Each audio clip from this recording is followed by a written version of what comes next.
wassabi ajmain amma ba'd. Hadrotal kiram dumateng akhirul kiram Kyai Fathur Rahman ingkang tansah atau yang saya hormati. Mohon maaf kalau saya biasanya misi kuliah subuh itu bahasanya bahasa kromo. Jarang masuk ke wilayah yang mungkin di kota kayak gini karena saya orang pedesaan, Kabupaten Tegal, orang desa, sehingga barangkali nanti bahasanya gaduh-gaduh, mohon maaf ya. Ibu-ibu pengawas dari Bank Infak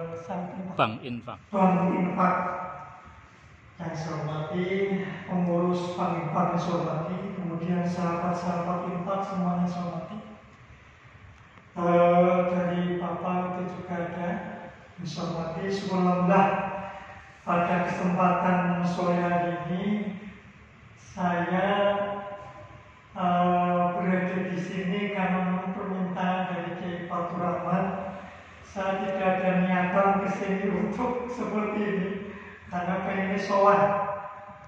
Beliau Kyai Fathur Rahman itu ya senior saya, juga dari segala hal tentang agama itu lebih dari saya, sehingga saya kesini juga sowan sekaligus nyadong barokah doanipun Kyai Fathur Rahman. Dan saya tidak tahu ternyata di hari ini atau jam ini saya diminta untuk menyampaikan halakat-dana, dan saya mohon maaf, biasanya kalau saya ngisi kuliah subuh ya pakainya kitab kuning. Kalau kayak gini, ngaji-ngaji kayak gini saya bukan ahlinya, sehingga barangkali nanti kurang berkenan, kami mohon maaf. Kemudian sholawat masalah yang kita panjatkan ke kita Nabi Muhammad Sallallahu Alaihi Wasallam. Ibu-ibu, bapak-bapak, sahabat infak yang saya hormati, saya mencoba mengawali bahwa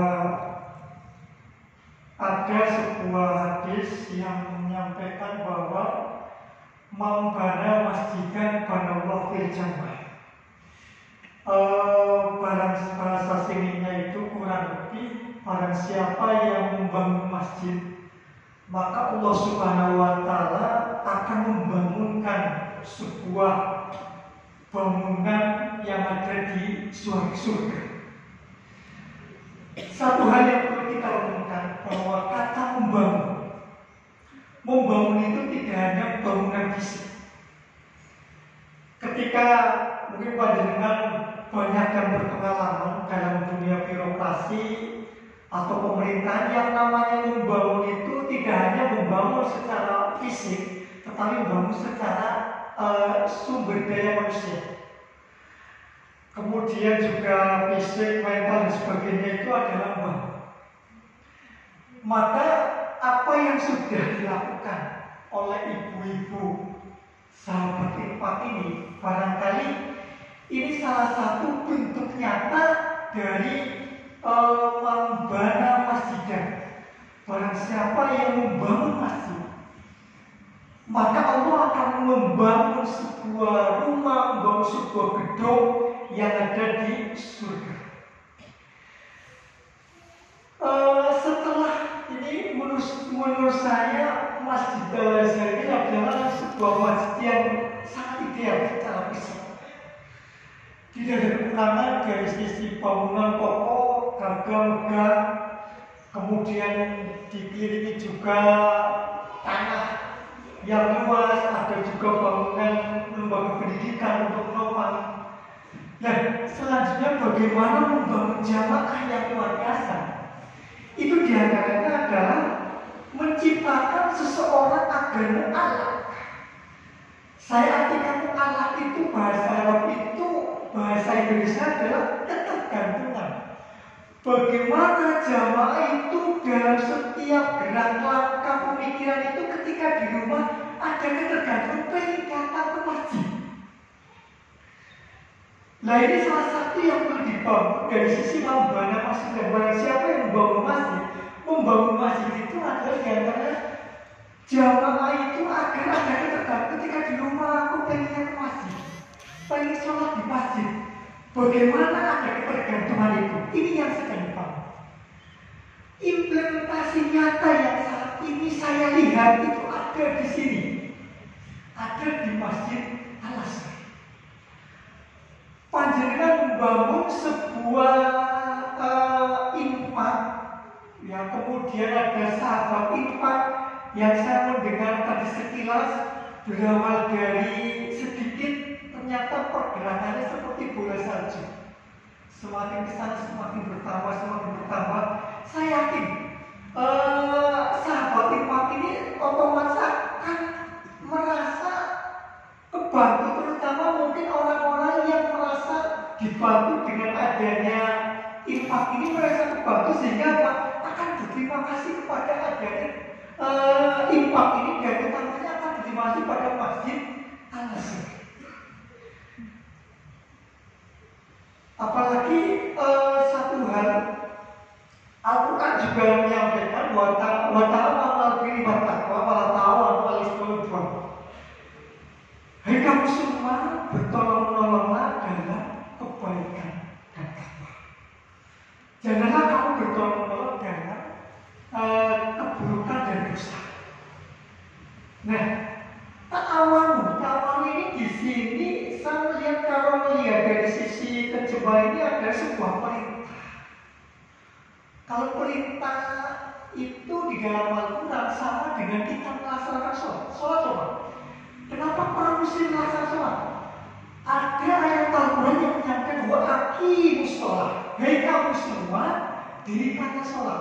Karena aturan pemerintah, maka sholat menjadi wajib. Kemudian di ayat yang lain yang saya sampaikan tadi, wa ta'awanu 'alal birri wat taqwa, hei kamu semua bertolong-menolong dalam hal kebaikan. Ta'awanu, bertolong-menolong ini lebih kecenderungan pada sisi muamalah. Sisi muamalah itu adalah kebiasaan yang ada dalam kehidupan kita. Lalu konsep nyata yang sedang dijalankan itu adalah panjenengan semuanya yang menggunakan ada yang namanya program infak, sehingga membentuk yang namanya sahabat infak. Apa yang disampaikan oleh Kiai Fathur Rahman, memang saya belum pernah mengelola keuangan simpan pinjam, dan satu hal yang saya sering pegang itu dalam Al-Quran itu di antara ayat yang satu lembar kaca, ya, kaca yang pertumbuhannya isinya satu ayat itu adalah ayat tersebut yang bicara tentang hutang piutang. Tapi saya tidak membaca secara hukum. Ada ayat yang diantara isinya adalah idza tadayantum bidaynin la yajidu musamman faqih. Hai kamu semua, ketika kamu hutang piutang dalam waktu tertentu, maka perintah Allah di sana adalah waktu, maka kamu catatlah. Nah, bahasa waktu ini juga secara ringkas sedikit, tetapi implementasinya saya melihat pada sisi administrasi. Banyak orang hutang piutang, gara-gara hutang piutang dia berani, bahasa saya itu orang Tegal itu tukaran. Iya, tukaran atau apa ya? Bahasa itu kan juga bahasa tidak akur atau menjadi pecah. Persaudaraan itu kan hutang. Kakak beradik juga pecah gara-gara masalah hutang piutang. Saudara tetangga ribut juga gara-gara hutang piutang. Kenapa Al-Quran juga membicarakan tentang hutang piutang jelas di situ. Idza tadayantum bidaynin la yajidu musamman faqih. Ketika kamu hutang piutang, maka jangan lupa waktu dicatat. Kenapa perintah untuk dicatat? Karena kenapa pecah saudara itu? Karena biasanya hutang sama saudara itu tidak dicatat. Ketika nggak dicatat, kemudian akhirnya satu ini sudah lupa, hutangnya sudah bertahun-tahun. Yang satu merasa sudah ngasih hutang, sudah mengembalikan, yang satu merasa belum mengembalikan, karena tidak ada bukti catat mencatat. Maka konsep ketika muamalah hutang piutang yang dipegang adalah faktuku. Maka administrasi ini penting. Administrasi ini penting untuk menjadikan hutang-hutang itu tetap bagus. Aturan jelas waktuku. Maka ketika saya dulu mengelola hutang simpan pinjam, maka yang saya pegang cuma itu. Kalau dalam waktu itu saya cari ya masalah hutang-hutang ini hanya itu. Tidak ada yang lebih dari ajaran usaha waktu. Ketika kamu hutang-hutang, maka waktuku jangan lupa kamu catat semua. Ketika pinjam juga dicatat, tanggal berapa, kemudian berapa pinjamannya, kalau kemudian juga ada perjanjian mau sampai kapan. Nah, ketika kemudian mengembalikan juga harus dicatat. Tanggal berapa menerima pengembalian, berapa pengembaliannya, kalau ada sisa berapa, itu detail. Saya yakin dengan bahasa waktu ketika itu sudah dilaksanakan, hutang-hutang tidak akan menimbulkan masalah. Itu ketahuan. Dan konsep hutang-hutang itu saya kembalikan, itu juga konsep ta'awanu 'alal birri wat taqwa. Konsep tolong-menolong dalam berbaik dan takwa. Sehingga konsep yang dipanjangkan saya lakukan ini itu salah satu juga implementasi dari Al-Quran melaksanakan perintah Allah Subhanahu wa Ta'ala. Dan dengan demikian itu juga saya yakin salah satu bentuk membana masjid.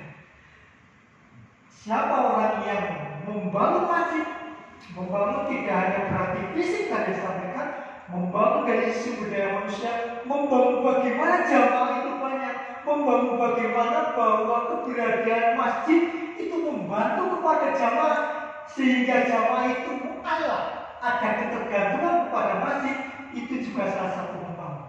Sehingga setelah itu banallah fil jannah.